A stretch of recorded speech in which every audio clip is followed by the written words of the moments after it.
Buddy, my name is Christopher Saunders, and this is the Connecticut Sports Talent Show, where we talk all things talents in Connecticut. On tonight's show, I have a special guest, and originally he was from Connecticut. He played for the Staples Wreckers, but now he's doing great things with Michigan. And you know what? It's great to be able to have him on, and I'll introduce him right now. Jake Thaw is with me right now. Jake, I appreciate you coming on, man. Yeah, thanks so much for having me, Christopher. Currently you're a junior right now, going into then your senior year for the next football season, but you are at Michigan, and I think it's awesome to be able to talk with players who play at the Division I level, and specifically for you, the Power Five, and I think one of the best conferences in all of the world, the Big Ten. Jake, before we start talking about your time currently right now, I just want to go back a little bit to your time with Staples, because I know people will be watching it from Wreckers country, as I like to call it, because Staples has a big outreach, right? Yeah, Um, absolutely. just talk to me about kind of just being a part of Staples throughout your time for the 4 years, because you had quite a career there. Yeah, it was kind of a crazy ride. So Coach P, legendary coach in Connecticut, obviously, now at Trumbull. I had the pleasure of playing under him for my sophomore year. Great experience to play under a guy with that much notoriety and just a lot of history, just turning around the Staples football program, really. My next year, got a new coach. Coach P went back to Trumbull. Played under Coach Treglia. Really good dude, really good coach. Was truly a good experience. So with Coach P, I played receiver and defensive back, and then um, moved back to quarterback for my junior and senior year, and eventually senior year with Coach Barons, who's just an awesome dude, awesome coach, especially the quarterback position. Really knows what he's talking about there, and it was a good time. There's really no way to replace high school football, not necessarily just the football itself, but just how close you were with the guys. Mhm. Um, I did not end on a very strong note my senior year. We had a pretty tough season. We went 2-8. But there's still guys on that team that will be really close with me for the rest of my life, and a lot of good to take out of that season still. It's funny that, and it's not funny because of the 2-8 season, but that you mentioned that, because I remember when I first started this podcast, right when COVID hit, I had a young man who's now, I think, at Cornell, AJ Constantine. If I'm saying the name Yep. right, I Yep. apologize if I'm not. He talked about that 2-8 season, right? And he mentioned how it was tough, and obviously the different coaches and such that kind of came through. But Coach Barons, has really done a great job with the program. He knows a thing or two about quarterbacks, especially the ones he's worked with. You know what I'm saying? Yep. So, as far as kind of just going through as you did, the various coaches and such, do you feel like it kind of helped prepare you for the adversity of which, and I didn't know at the time if you knew you were going to Michigan as a sophomore, but knowing that there was a lot of adversity coming your way down the pipeline? Oh, definitely. I would say absolutely. I mean, that was probably one of my toughest sports seasons, just period. Between I was a big basketball player, so between basketball, football, Mm-hmm. really any season, that was the hardest on me for sure. Mm-hmm. And just going through that, like you said, it's prepared me for the what I've had to endure here in terms of coming here as a walk on, um, treated great, treated really well, seen highly, but still you're set just a little bit further down than the scholarship guys in the depth chart, at least to start. So you got to work your way all the way up.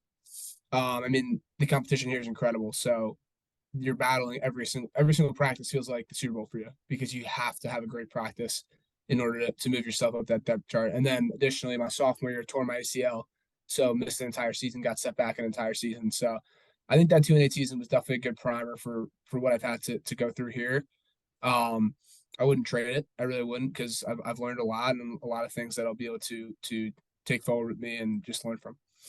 I want to go back quick because you mentioned you played basketball. I don't know if you caught the championship game against St. Bernard for Staples. It was the first time since forever that they had been to a championship game. I don't know if you caught the game because I know you're very busy with spring football, but I know just because I had the opportunity to do color for that game on the NFHS network, seeing the community was really cool. And I had an opportunity to talk with one of the players, Gavin Rothenberg, and he spoke about the moment, how much it meant. And even though they didn't win, that being a part of that history, he hopes that it can be another step for the program. So that was really cool. Yeah, no, I was able to catch I was only able to catch the highlights of the championship, but I was actually home for spring break, so I was able to watch the boys play in the semifinal and the final for the conference tournament. Mhm. Um Watched that semifinal versus Ward. which was really fun ending. Those guys, yeah, those guys. I mean, we were just talking about adversity. Those guys were battling adversity every single game, coming back from big deficits. I think it's a testament to the players they have, but also Coach Culture. He's done an incredible job in his first season, and I mean, that program's really just turned around. Coach Devon has done. He did just an incredible job, and he set the table really well for Coach Culture. He's also done a great job taking it to new heights. I agree with you 100% on that. And I hopefully there'll be brighter futures a day, not just the one season, but for many years to come for the Yeah, basketball. absolutely. So I want to go back because you mentioned how you tore your ACL, you said your sophomore year, right? Yeah. So with doing that, right, and having to kind of rehab with that, and then you're also dealing with now different coaches coming in. Talk to me about the difficulty it was for you early on, because I'm sure there must have been a lot of mental hurdles, like how am I going to do A, B, C, D, and also too, I'm rehabbing from an ACL injury. Yeah, I mean, it was really difficult. Going to my sophomore year, I was in a position I was really happy with. I was competing to play on some special teams. I was probably the best, probably performing the best I had at receiver yet since I'd been there. I remember I was in the training room by myself right after I tore it. And I mean, you look around, there's no one there. I'm talking to myself, just saying, like, why me, which is a really easy thing to do. Um, and in retrospect, yeah, I understand why I was upset like that. But in retrospect, I mean, why me? Because it's just part of the story. It's part of the journey. And I think as I got further along in rehab, it actually physically got harder, but mentally got easier. I was just able to keep learning, keep building. I was really disappointed with the fact that I had to miss the season. It was hard to watch my boys go out there and play 14 games, play in the college football playoff, and not be able to be a part of that, really, except for just on the sideline. Mm-hmm. But I mean, it built up a ton of mental toughness for me, and the days got longer, but they also got easier. Just hours of rehab, hours of workouts. I was pretty much doing 3 workouts a day, and like I said, physically tougher, but mentally easier as I went along. You mentioned the story, and I think again, when you think of some of the best stories that they end up making movies about or writing books, right? You think of kind of what the player or team or whatever kind of went through. For you, dealing with the coaching changes, which obviously is not as much as an injury, but then it's not like, again, no disrespect, but offers were not, it seemed like flying to you as far as amongst the Power Five, and for you to have to walk on, you were already behind the eight ball, quote unquote. But you think about, and you and I were just talking about some special teamers at the NFL level who have been great. I think of, from the quarterback side, Baker Mayfield. He was a walk on, and look what he did. So when you were thinking about at the time, like, you know what, I'm going to go walk on for the Wolverines in Ann Arbor, in Michigan. I want to be able to have that opportunity. Were you thinking of like, hey, there's reasons why it can work, so I'm going to make it work? What says you? Yeah, definitely. I think that, and not necessarily at Michigan or, I mean, I can't speak to every school, but I think there's really are two types of walk-ons. I think there's those who are just really happy to just be on the team, Mm-hmm. and there's nothing wrong with that. That's awesome. It's great to be a part of a team. It's great to be part of a big time program like Michigan. And I think there's also the other side of that, which is guys that go in and they want to compete and they really want to win a job.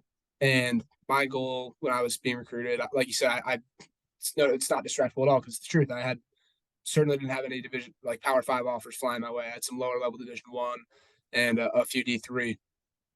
But from the get go, I was just kind of saying to myself that I wanted to give myself an opportunity to play at the highest level possible.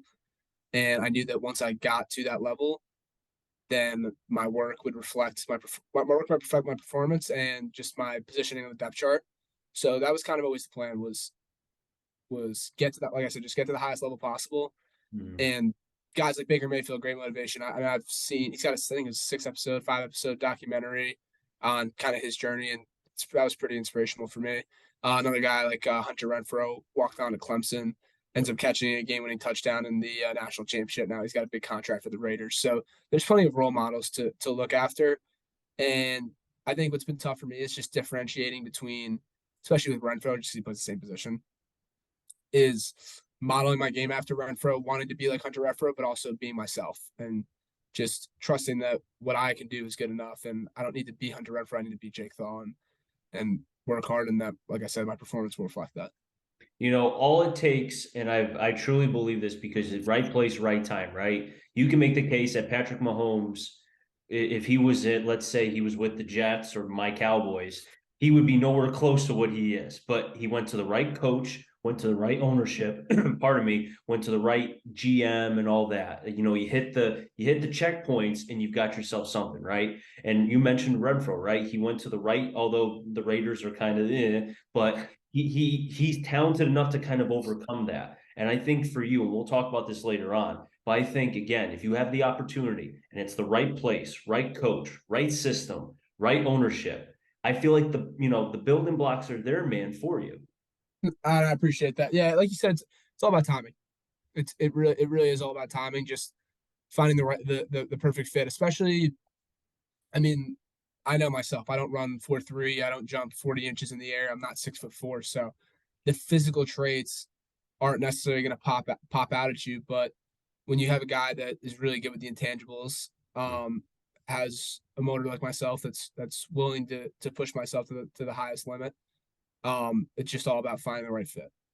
Let's talk about the motor a little bit because I was looking kind of at the stats just to, make sure I was prepared for this. And I noticed how your first 2 years, really didn't play much. Obviously, the junior year was really kind of the popping moment where you had some opportunities. And I'm not questioning your motor, but I'm sure there were days where it was like, darn, I know I'm not going to be doing much, but it's like I got to keep pushing because the minute that I let go, all that cachet and all that time and confidence that I got with the staff to trust me to get to this point is going to be gone because I took a playoff or I took a day off because I'm angry because I know I'm not going to be doing anything. Does that make sense?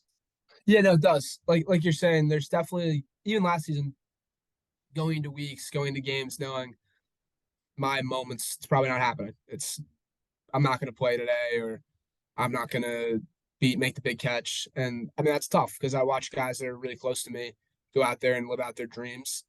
And I'm happy for them. I'm always happy for the other guy, but also you want that for yourself. Um, I think the only thing you can do is work hard for first and foremost for the good of the program. Mhm. Because if I'm getting better, for example, my freshman sophomore year when I was on scout team, if I'm getting better, then the DBs are getting better. So then when I see DJ Turner make a play, he's gonna be probably a first round pick in this upcoming draft. When I see DJ Turner get an interception on a route that I ran 15 times in practice, I know okay, I prepared him to do that. The other side of it is, excuse me, sorry. Flip side of it is knowing that my work isn't necessarily just to pay off in this upcoming game, but it's a marathon. It's not a sprint. Mhm. So I'm trying to get better. I know I'm not going to play. The freshman year, I knew I was not going to play snap, but I'm working my tail off so that I can get better and potentially get myself a shot to play junior year, get myself a shot to play senior year. And you really don't ever know when your moment's going to come. Mhm. So even games where I mean, this season I was probably third, fourth in the depth chart for punt return. And I was just always locked in. I was always ready just in case it was my moment. It was my time to go. I noticed how you made the scout team, and coincidentally enough, and I'm going to mention this in a second, how you made the scout team of the week. I think it was either before Iowa or during the Iowa game. And I know Iowa has a former Connecticut player who played at Notre Dame West Haven, Nico, forgetting the last name. You could probably help me with Yeah, that. Nico Regini. Yeah. Thank you. Yeah. And I probably would have messed up the name too. So thank you. So how cool is that? I don't know if you had an opportunity to be able to speak with him, but to have two Connecticut kids from very good to excellent football programs playing in a Division I Big Ten football game, that's pretty cool. Yeah, it's pretty sweet. I mean, you think about Connecticut, it's a small state. It's not necessarily known for its football, but I do think we have some guys that are some hidden gems, really, like Nico. Um, he was real good for Iowa. I didn't get a chance to speak with him, but even just at Michigan, we've got like excuse me, we got like five or six guys who are from Connecticut. Um, we got there's Joyner at Minnesota, who's Danbury guy. So it's pretty cool just seeing like a bunch of Connecticut guys, especially like Fairfield County guys, all within the Big Ten. It's a pretty fun experience. So, one of the biggest things, and I was watching some of the highlights from the spring practice, right? Because I don't want to I don't think Michigan wants to relive what happened as far as against TCU. That's in the past. We're not going to look back at that. But I'm sure it was a great moment and the experience in the whole nine. You guys are looking towards the future, which is why it's great to get to this point. I saw that you were able to catch a touchdown from JJ McCarthy. And I know it was only, I think, yellow versus blue or something like that. But that could be a play or that could be something, again, chemistry, where now your role is starting to build up, right? There could be something like that coming this season. What says you? I mean, yeah, like you said, there's definitely good chemistry there. JJ and I are pretty close. Such a good dude, especially for the fame that guy has. I mean, the way that he carries himself, and I mean, first off, the fame is well deserved because he's unbelievably talented. He's incredible. But like I said, yeah, I mean, we're pretty good friends. We literally just got off the golf course together. Um, and so we've definitely worked that connection up. I think right now the depth chart, I've still got a ways to go to make that happen in a game. But it is nice being out there knowing that he trusts me and I absolutely trust him. Um, and it was definitely nice to score in the big house. Just hopefully I can ride that momentum a little bit into, like you said, slightly a bigger role. Hey, sometimes chemistry is built in various ways. You just mentioned how you two were golfing together. That's how it starts, dude. Maybe it's trusting where, hey, this guy told me I could putt well, and then I putt well, and then he's like, you know what? Let me try to throw him some dimes. You know what I'm saying? Yeah, yeah, absolutely. So, as you've gone through the spring practice, and I actually do have a question from a Connecticut football coach from the SEC, and he was asking me, and this is going to lead to my next question. How did you prepare for this coming season? What was it like as far as your off season? Prepared for the forthcoming season, 2023 or something.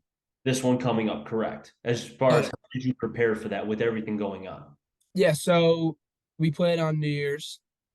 I think when New Year's hit, we had 8 days off, something like that. I probably took three off and then just immediately back in the gym. And our strength staff gets after it. Those guys are top notch. Definitely, I mean, in my opinion, best in the country. So we're lifting, as soon as we get started, we're lifting 6 days a week. Started spring ball in February, end of February. I took a week break for spring break, and then we finished up right on April 3rd, I believe it was. So just a couple days ago, we finished up. And I mean, I would venture to say there's probably no program in the country that does more hours legally, of course, and works harder than us. Um, and what's most impressive is the guys putting in the time outside of what is our mandatory hours in terms of practice, in terms of mandatory lifts. But just Coach Harbour referenced this, I think it was a year ago, maybe two. He said that we were starting to treat the football facility like it was a fun house. And it really looks like that because when you walk in there, you just see so many people, excuse me, so many people getting extra work. Mm. Um, just guys love being around there and they love getting after it. And I think that's been on display as we've seen our success the last couple of years. I have another question too from a CCC coach who is a very well oiled machine when it comes to lifting weights, right? But he's big on the culture. He's big on kind of the team, aspect and making sure everybody's in the weight room at the right time. Because obviously, when you think about championships or just being able to build chemistry, it starts in the weight room, especially for football. So his question was, as far as kind of the weight training and being able to build that chemistry and with new guys coming into the program and obviously returners. How has that been going? That's been great. I mean, our weight training environment is awesome. You'll see there's maybe some videos on the internet, I'm not sure, but when we get into some competitive days where we'll see who can hold themselves up on a chin up bar longest, stuff like that. We'll I mean, guys are jumping up and down, the coaches are blowing the whistles, we're spraying water bottles everywhere over people. So I think what drives our bond and the team chemistry in the weight room and really everywhere within the building is our competitive spirit. Because at the end of the day, we're all friends, but we're also competing against each other, and we love to compete. We love to do it against each other. So it's just something that you get to see out of everyone. So that's the fun house that Coach Harbaugh is talking about, right? Exactly. Exactly. That's hilarious. Jake, I really appreciate you coming on. A lot of fun being able to talk with you. Before I let you go, as far as spring season goes, I don't know how long it goes, and you could help me out with that. But with what's left of the spring season, what are the kind of expectations you are holding to yourself as it starts to wind down? Yeah. So spring practices ended 2 days ago. Now we'll head into just spring lifts. And one goal that I'm holding myself to is I'm so sorry. One goal I'm holding myself to is just making sure I'm doing at least one thing of extra work every day. So whether that's extra lift, whether that's going and watching extra film, Mm. um, I want to make sure I'm getting at least one extra thing every day so that I can feel like I have a leg up on my opponents. The flip side of that is in terms of the actual spring practices. I've always been a big believer in setting small goals so you can achieve big dreams. Mhm. One small goal I had was have no drops in the spring. Unfortunately, I didn't complete that. I had one. But just little things like that, no drops, no missed assignments. And those are the kind of expectations I set for myself. And I'm sure really quick too as well, though I know that you can't mention the team because of obviously they're your rival and they're down south. But I'm sure that's already been like, am I right? Has that game already been circled? Year round. Year round we're talking about it. I mean, we give them their respect. Uh they're a good program, but at the end of the day, that's like you said, that's our rival. We don't mention their name, and year round it's all about what can we do to beat them? What are we doing today? We have a lot of the places within our building just what are you doing today to beat the team down south? So I was right. It's the team down south. Yes, sir. So is there like a penalty if somebody says the team down south's name? Is there like a No, well, another penalty or something? I'm honestly just having a little bit of fun with it right now. Like Ohio State, whatever you want to say, we'll say their name, but no red in the building. No, we don't wear any red in the building. Um, like you said, the game's circled year round. As soon as it ends, we'll start a countdown right to the next one. See, I was thinking that Mr. Khakis himself, Coach Harbaugh, would be jokingly being like, if anybody wears red, like you said, or if anybody's going to mention Ohio State, it's like almost like in the swear jar. You got to put $5 Yeah, in. yeah, exactly, And then at the exactly. end of the season, hopefully you guys are hoisting the trophy. Then that money could be used for pizza, right? That's a good idea. I'll propose it. Hopefully if Harbaugh does that, I want some credit on college game. I want some credit on that. Perfect, perfect. I'll make sure you get it. But Jake, I really appreciate you coming on. A lot of fun being able to talk with you. Best of luck as far as with now what's left of the spring lifts, and hopefully I can get you back on. I know you're busy during the summer, but maybe I can get you back on to kind of preview this coming season. So it should be a lot of fun. Yeah, for sure. Thanks so much for having me, Christopher. No problem. Anytime. I'll wrap things up here in the Connecticut Sports Talent Show. So until next time, stay safe. Mariciti stands for Connecticut Talent. I'm Majority Find them all. Enjoy the rest of your day, everybody, and be well.